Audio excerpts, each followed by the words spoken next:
नज़्म और गज़ल की तशरीह में हवाला ना दिया तो क्या किया। नाइन्थ के बच्चों को इस वीडियो के अंदर मैं हिस्सा नज़्म और हिस्सा गज़ल के हवाला अशार दूंगा। इंतहाई आसान शेर हर नज़्म के लिए और हर गज़ल के लिए, जो कि आप हर शेर की तशरीह के अंदर इस्तेमाल कर सकते हैं। और इसके अलावा सबसे अहम बात यह है कि मैं इस वीडियो के अंदर आपको ऐसे जुमले बताऊंगा जो आप हर शायर के तारफ़ में इस्तेमाल कर सकते हैं, और इसके अलावा आपको ऐसे जुमले बताऊंगा जो कि आप हर शेर की तशरीह के अंदर इस्तेमाल कर सकते हैं, चाहे वो नज़्म का तशरीह का शेर हो, गज़ल का शेर हो, जिस तरह का मर्ज़ी शेर हो आप उसकी तशरीह कर रहे हैं। तो आपको मैं कुछ ऐसे जुमले बताऊंगा जिससे आप अपनी तशरीह को बेहतरीन बना सकते हैं। और इसके अलावा हर नज़्म और हर गज़ल के लिए मैं आपको तरतीब के साथ हवाला अशार देने लगा हूँ। आपने इस वीडियो को आखिर तक देखना है। इन अशार को आप अपनी कॉपीज़ के ऊपर नोट डाउन कर लें, इनको याद रख लें और इनको आपने अपनी तशरीह के अंदर ज़रूर इस्तेमाल करना है। तो पहली आपकी नज़्म है हमद। अब हमद में आप कौन से अशार इस्तेमाल कर सकते हैं? हर जा तेरी कुदरत के हैं लाखों जलवे, हैरान हूँ कि इन आँखों से क्या क्या देखूँ। और इसी इसी तरीके से बस जान गया मैं तेरी पहचान यही है, तू दिल में तो आता है समझ में नहीं आता। खुदा ऐसे एहसास का नाम है, रहे सामने और दिखाई न दे।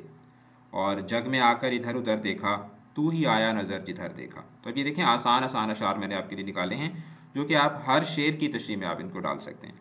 इसी तरीके से दूसरी नज़्म आपकी नात है। तो इसमें सुकून कल्ब मिला लज्जत हयात मिली, दरे हबीब मिला तो सारी कायनात मिली।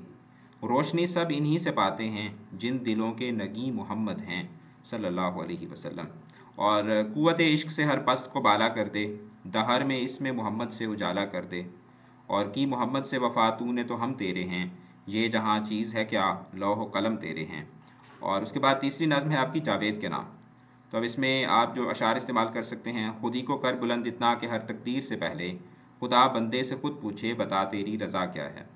और इसी तरीके से तेरी ज़िंदगी इसी से, तेरी आबरू इसी से, जो रही खुदी तो शाही, ना रही तो रू स्याही। उसके बाद अपनी मिल्लत पे कयास, यहाँ पे कयाम नहीं आएगा, कयास आएगा। अपनी मिल्लत पे कयास अक़वाम मगरिब से न कर, ख़ास है तरकीब में कौम रसूल हाशमी।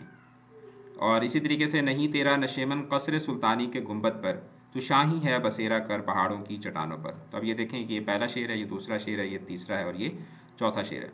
और जो चौथी आपकी नज़्म है वो है मेहनत की बरक़ात। तो अब इसमें बरकत है दुनिया में मेहनत की सारी, जहाँ देखिए फैज़ इसका है जारी। और इसी तरीके से वही लोग पाते हैं इज़्ज़त ज़्यादा जो दुनिया में करते हैं मेहनत ज़्यादा। और इसी तरीके से मिटा दे अपनी हस्ती को अगर कुछ मर्तबा चाहिए, कि दाना खाक में मिलकर गुलो गुलजार होता है। और ये बड़ा मशहूर शेर है, नामी कोई बगैर मुशक्क़त नहीं हुआ, 100 बार अकीक कटा तब नहीं हुआ। और उसके बाद आपकी पाँचवीं जो नज़्म है वो है क्रिकेट और मुशायरा। अब इसमें जो शेर आप इस्तेमाल कर सकते हैं, हमारे शहर में उर्दू अदब का दंगल है, ये शहर शेर का और शायरों का जंगल है। तो अब ये हर शेर के तशरीह में आप ये डाल सकते हैं। वो जानते हैं कि शायर है एक मुर्ग अजीब, अगर गला है तो शायर, नहीं गला तो अदीब। ठीक है। और इसी तरीके से मुशायरा बजुज़ अंदाज़ हाउ हु क्या है, तुम्हारे शहर में गालिब की आबरू क्या है। तो ये एक इसमें सनद तज़मीन भी इस्तेमाल हो रही है, ये बड़ा मज़े का शेर है। और जो शेर सुनने को अपने घरों से आते हैं, वो सब बटेर लड़ाने का लुत्फ़ उठाते हैं। बटेर लड़ाना जिस तरह मुर्गों की लड़ाई होती है। तो अब ये वाले अशार जो हैं ये आप क्रिकेट और मुशायरा जो आपकी नज़्म है उसमें आप इस्तेमाल कर सकते हैं। उसके बाद छठी आपकी नज़्म है पयाम लतीफ़। तो इसमें परवरदिगार आलम तेरा ही है सहारा, तेरे सिवा जहाँ में कोई नहीं हमारा। और ये सब आयात इलाही हैं ज़रा गौर से देख, उसकी फिर हमद बयां कर उसी मालिक को पुकार। और इसमें तमाम हमदिया अशार आप इस्तेमाल कर सकते हैं।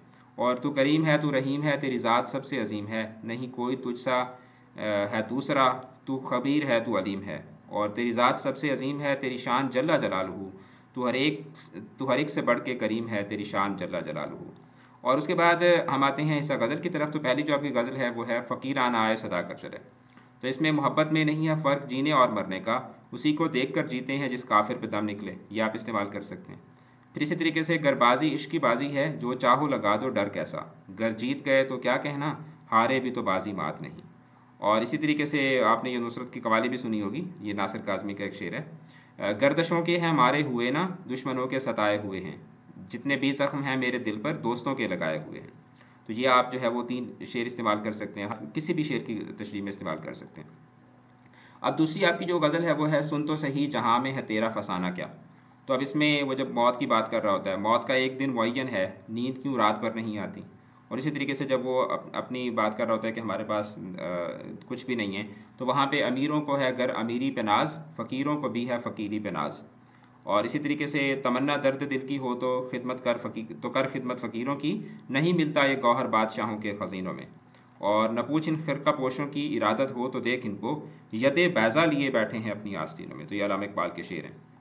تیسری جو غزل ہے آپ کی وہ ہے غم ہے یا خوشی ہے تو اس میں جو آپ کو حوالہ اشعار استعمال کر سکتے ہیں، میرا غم اور میری ہر خوشی تم سے ہے، جانے من یہ میری زندگی تم سے ہے، تو یہ شعر آپ استعمال کر سکتے ہیں۔ پھر اسی بے وفا پہ مرتے ہیں، پھر وہی زندگی ہماری ہے، تو یہ آپ ہر شعر کے تشریح میں استعمال کر سکتے ہیں۔ جب میں چلوں تو سایہ بھی اپنا نہ ساتھ دے، جب تم چلو زمین چلے آسمان چلے، تو آپ یہ والا شعر آپ استعمال کر سکتے ہیں۔ اچھا، کون قلب تم سے ہے سکون جاں بھی تم ہو، کون قلب، تعجب ہے کہ سینے میں جہاں دل تھا وہاں تم ہو، تو یہ آپ استعمال کر سکتے ہیں۔ اور چوتھی آپ کی غزل ہے کاش طوفان میں سفینے کو اتارا ہوتا، تو اب اس میں لطف آنے لگا جفاؤں میں وہ کہیں مہربان نہ ہو جائے، اور پی جا ایام کی تلخی کو بھی ہنس کے ناصر، غم کے سہنے میں بھی قدرت نے مزہ رکھا ہے، اور یہ فخر تو حاصل ہے برے ہیں کہ بھلے ہیں، دو چار قدم ہم بھی تیرے ساتھ چلے ہیں۔ اور اسی طریقے سے جلنا تو خیر چراغوں کا مقدر ہے ازل سے، یہ دل کے کنول ہیں کہ بجھے ہیں نہ جلے ہیں، تو یہ بڑے مزے کے شعر ہیں جو آپ استعمال کر سکتے ہیں۔ اب آپ کو چاہیے ہوتا ہے کہ تشریح کرتے وقت آپ شاعر کا جو مختصر تعارف ہے اس سے آپ تشریح کو شروع کریں، تو اب آپ چاہے جس مرضی شاعر کی آپ نظم یا غزل کی تشریح کر رہے ہوں تو آپ یہ والے جملے استعمال کر سکتے ہیں کہ جیسے فار ایگزامپل ناصر کاظمی ہے یا میر تقی میر ہے، تو کسی بھی شاعر کا یہاں پہ آپ نام لکھیں گے، جیسے فار ایگزامپل آپ لکھیں گے کہ ناصر کاظمی اردو ادب کے نمایاں شعراء میں استعمال ہوتے ہیں جنہوں نے اپنی شاعری کے ذریعے گہرے فکری، جذباتی اور فنی پہلوؤں کو اجاگر کیا۔ ان کا اسلوب نہ صرف سادہ اور رواں ہے بلکہ فکری گہرائی اور جذبات کی شدت سے بھی معمور ہے۔ ان کی شاعری میں زبان کی شستگی، اظہار کی نفاست اور خیال کی بلندی نمایاں ہے۔ اور اسی طریقے سے آپ یہ بھی استعمال کر سکتے ہیں، یہاں پہ پہلے شاعر کا نام لکھیں اور پھر آپ لکھیں جیسے ناصر کاظمی کے کلام میں روایت اور جدت کا حسین امتزاج پایا جاتا ہے جو ان کے منفرد طرز سخن کو نمایاں کرتا ہے۔ ان کی شاعری نہ صرف داخلی احساسات کی ترجمان ہے بلکہ خارجی دنیا کے مسائل اور حالات کی عکاسی بھی کرتی ہے۔ ان کے اشعار میں گہری معنویت، استعاراتی حسن اور الفاظ کا نپت والا استعمال ان کی فنی مہارت کو واضح کرتا ہے۔ اب آپ نے کرنا یہ ہے کہ اگر آپ نظم میں یہ استعمال کرتے ہیں تو پھر یہ والا آپ غزل میں استعمال کر لیں، ٹھیک ہے، غزل کے جو شاعر ہوگا۔ اور اسی طریقے سے مطلب آپ نے ایک ہی کو دونوں جگہ پہ استعمال نہیں کرنا، ٹھیک ہے، آپ نے ایک بے شک دونوں آپ نے یاد کر لینے، ایک کو نظم کی جگہ پہ استعمال کرنے اور ایک کو غزل کی جگہ پہ استعمال کرنے۔ اور اسی طریقے سے جب آپ تشریح کر رہے ہوتے ہیں تو تشریح کے دوران آپ جو ہے یہ والے جملے ہیں جو آپ ہر تشریح میں استعمال کر سکتے ہیں، ٹھیک ہے، جیسے شاعر نے اس شعر میں گہرے خیالات کو نہایت سادہ اور دل نشین انداز میں بیان کیا ہے، جہاں الفاظ کی چاشنی، فکری گہرائی اور فنی صناعی کا حسین امتزاج قاری کو غور و فکر پر مجبور کرتا ہے۔ اور اسی طریقے سے اس شعر میں شاعر نے اپنے مخصوص طرز سخن میں خیالات کی ایک وسیع دنیا کو نہایت خوبصورتی سے سمو دیا ہے، جہاں زبان کی سادگی، صنعت تضاد، تشبیہات اور استعارات کے خوبصورت استعمال نے اسے مزید پراثر بنا دیا ہے۔ اب یہاں پہ آپ کوئی بھی جو اس کے اندر صنعت موجود ہو اس کا آپ ذکر کر سکتے ہیں۔ شاعر نے نہایت فنی مہارت سے الفاظ کا چناؤ کیا ہے جو نہ صرف شعر کی معنویت میں اضافہ کرتا ہے بلکہ اس کے صوتی آہنگ، جذبات کی شدت اور خیال کی گہرائی کو بھی اجاگر کرتا ہے۔ اور آپ اسی طرح کہہ سکتے ہیں کہ شاعر نے اپنے مخصوص انداز میں ایک عام خیال کو غیر معمولی رنگ دیا ہے، جہاں الفاظ کی شائستگی، معنی کی وسعت اور حسین تراکیب نے اس کے حسن میں مزید اضافہ کر دیا ہے جو قاری کے لیے باعث فکر و تحیر ہے۔ تو اب یہ دیکھیں کہ اس سے آپ کی تشریح جو ہے وہ ایک بہترین انداز میں تیار ہو جائے گی، رائٹ۔ ابھی آپ کے کتنے 10 منٹ لگے ہوں گے، 10 منٹ کے اندر آپ کا کتنا بڑا کام میں نے آسان کر دیا ہے۔ تو ویڈیو کو شیئر کریں، چینل کے ساتھ جڑے رہیں، اپنا رکھیے گا بہت زیادہ خیال، آل دا بیسٹ، خدا حافظ۔